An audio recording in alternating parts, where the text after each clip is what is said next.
So we hatched 2 large batches of duck in the incubator, but there's something extra special about a mother hatching her own. It's just pretty rare to see animal families today on the farm, and when we see it, it makes us feel good, and somehow something's right with the world.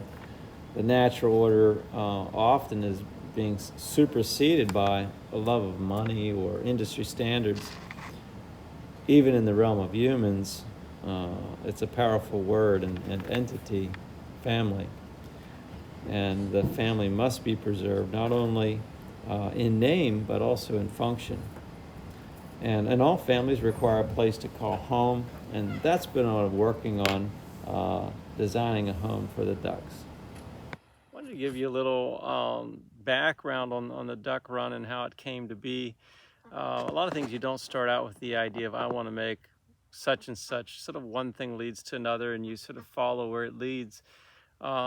This had been a Jerusalem artichoke patch for 2 years. I tried to get it established.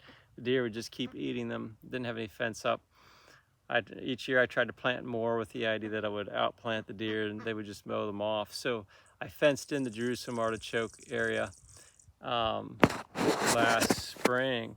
And in the process of doing that, I dug post holes and then we got a good hard rain, and I'm looking at these post holes filling up with water, and some of them held water for days or maybe a week or 2 or 3. I'm not sure anymore, and it varied a lot even within a fairly small area which held water better.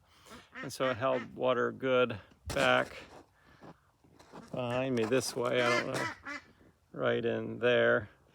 And it held water over the other side of the pen pretty well also.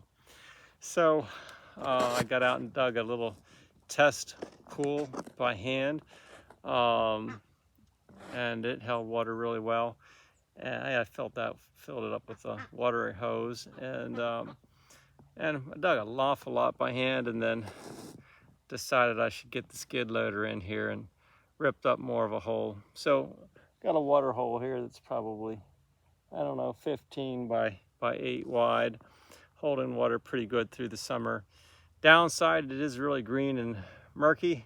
We try to help that out with established water plants over the years, but the run itself, you'll see the earlier footage, it had a lot of clay exposed, and I was able to scatter some cover crop seeds and put a little bit of wood chip on top of that. Things have greened up real nice, so everything's looking more natural. The general hope for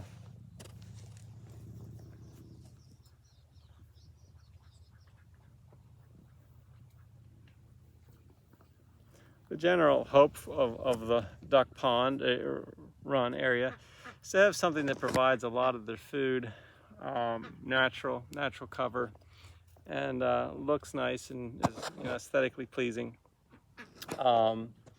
We do have like this elderberry started here.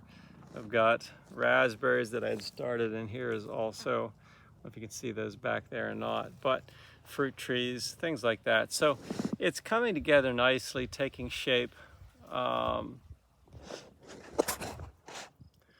The duck pen, the duck run is probably been one of the most enjoyable projects that I've gotten to work on over the past year, from digging the pond, one with a little bit of a skid loader, the other one with by hand.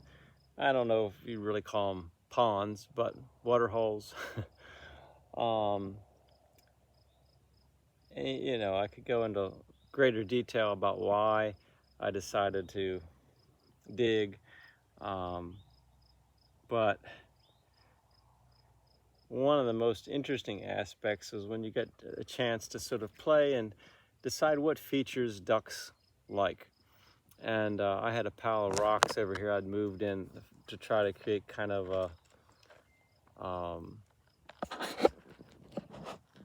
a warm area that you could maybe plant a fig tree or something like that by. But then once I introduced the idea of having ducks in here, that rock pile became more of duck nesting spot.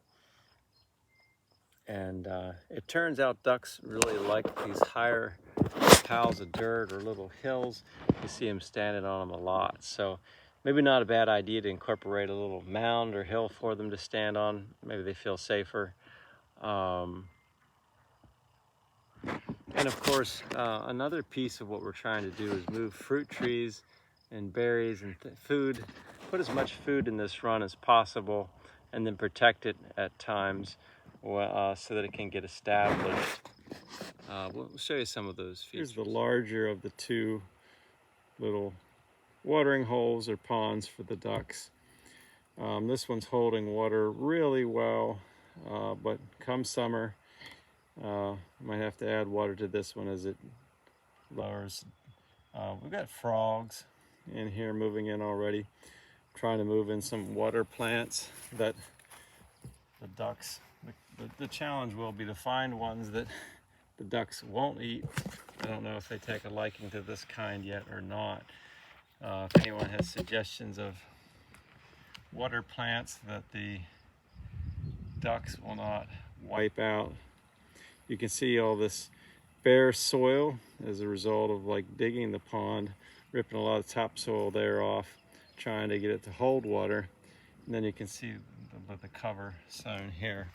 Here you can see some of the buckwheat and radish and rapeseed coming up here. There may be some sunflower somewhere, but not near as common. A raspberry bush I planted last spring. You can see some of it's ready to fruit this year. It should be extra good with all of the droppings. Here's a fruit tree that I planted in here this year. Here's one of the water holes. It's been very dry for springtime. This one's going to dry up here soon if I don't bring water in with the hose. Here's the pile of rocks that was originally going to be more of a microclimate, but I added stones to kind of give them a good ramp up here to the top, and they stand on that some. And then one of the hens did use this for their nest this year. If you can see down in there, she had a good nest. She sat for a long time, but she jumped off the nest when black snakes would scare her off, and she didn't manage to hatch any out. This particular nesting spot has access from here and from the other side.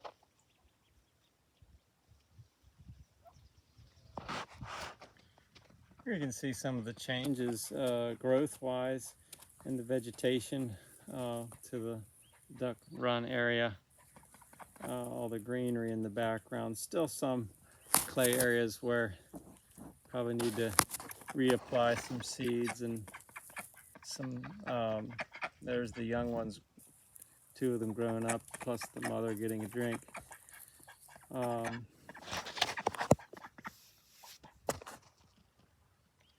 But you can see out this way how all this is mostly greened up. A few dead spots through here. But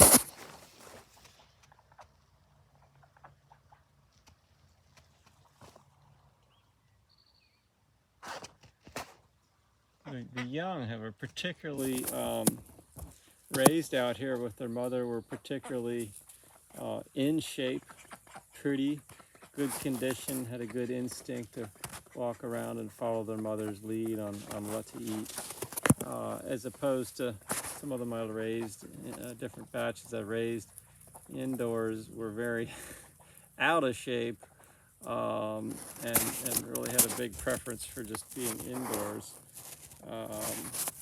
And then you sort of have to train them off of that or get them acclimated to natural settings.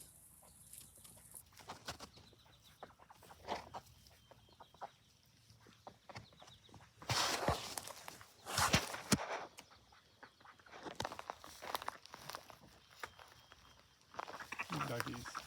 I'm going to come over here and I'm going to look at the raspberries, right? I'm going to look at some raspberries.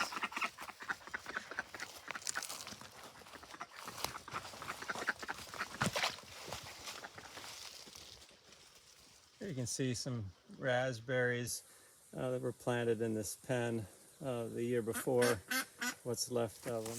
Here's the Muscovies Muscovies I had purchased. Try to get some meat birds going here. They're starting to look pretty and get a little bit more in shape, but these guys were really out of shape and weak when I first got these guys out here, but it's starting to improve a little.